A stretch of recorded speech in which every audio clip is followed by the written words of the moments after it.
body ni twen Engelit Anyi turma kirwa Turma big Anyi turma kirwa Ayu body ni twen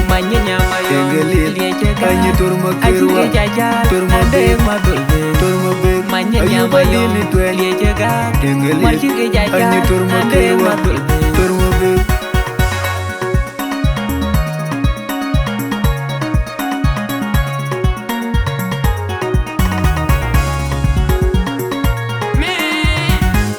Pierre you road kay war ka dia kula banan monjale ka diel bay ugam kay ka diel bay dia dia ujale da jedinum amenom che pan ka waye nyan Pierre you road kay war ka dia kula banan monjale ka diel bay ugam kay ka diel bay dia dia ujale da jedinum amenom che pan Pierre you road kay war ka dia kula banan monjale ka diel bay ugam kay ka diel bay dia dia ujale da jedinum amenom che pan ka we mayom genom in chabetia nyan wene ta ju hotel nyan nyana yin go ka dal pinom ai chawi in batia nyari urot nya juku kan bu chabebe na moinduru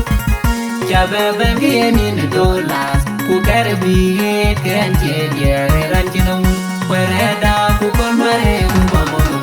ayene ti to ga ko tele ko je ti ne yon to tinene e to bo wanga kai ku dalia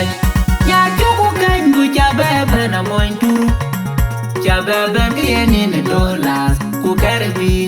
ken je ye ranjino wereda ku kon mare ku babo ayene ti to ga ko tele ko je ti ne yon to tinene e to bo wanga kai ku dalia Turma kirwa Anyi turma big Ayu body ni twen Engelit Anyi turma kirwa Turma big Anyi turma kirwa Ayu body ni twen Engelit Anyi turma kirwa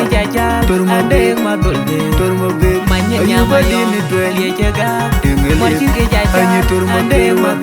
Turma big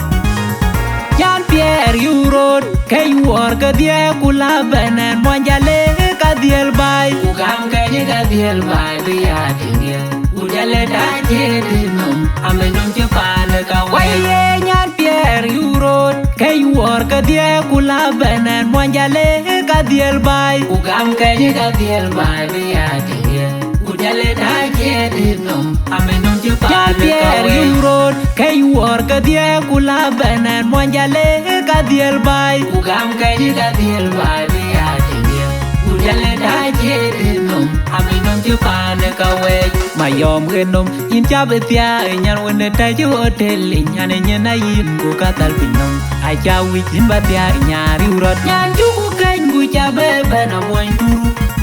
chabebe geni ne dollars ku karbi ken je ye ranjino wereda ku kon mare ku babo ayene ti to ga ko tele ko je ti ngerion to tinene e to bu wanga kai ku dalia nya juku kan bu chabebe na moinduru chabebe geni ne dollars ku karbi ken je ye ranjino wereda ku kon mare ku babo ayene ti to ga ko tele ko je ti ngerion to tinene e to bu wanga kai ku dalia Turma kirwa Anyi turma big Ayu body ni twen Engelit Anyi turma kirwa Turma big Anyi turma kirwa Ayu body ni twen Engelit Anyi turma kirwa Turma big Turma big Ayu body ni twen Engelit Anyi turma kirwa